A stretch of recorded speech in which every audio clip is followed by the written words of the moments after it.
नमस्कार मंडळी, मी दीक्षा.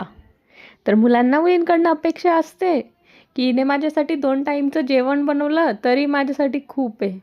आणि माझ्या नवऱ्याला तर अशी अपेक्षा असते की मी त्याला रोजच नवीन नवीन काय काय करून खाऊ घालायला पाहिजे. आणि आज तर म्हणे बटर नानच बनव बाई तू, नाहीतर मी जेवणारच नाही.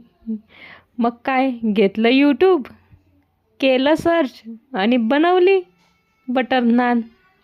कशी झाली ती तुम्ही कमेंट करून सांगा. टेस्टला तर एक नंबर होती.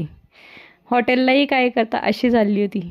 तुम्ही रेसिपी फॉलो करा आणि तुमची बटर नान कशी होते ते मला कमेंट करून नक्की सांगा. माझी बटर नान होते तोपर्यंत तुम्ही पेजला फॉलो करायला अजिबात विसरू नका. व्हिडिओ लाईक करा आणि तुमचा मित्रमैत्रिणींपर्यंत शेअर करा, कारण त्यांनाही समजलं पाहिजे बटर नान कशी होते आणि त्यांनी त्यांच्या नवऱ्याला करून खाऊ घालायला पाहिजे.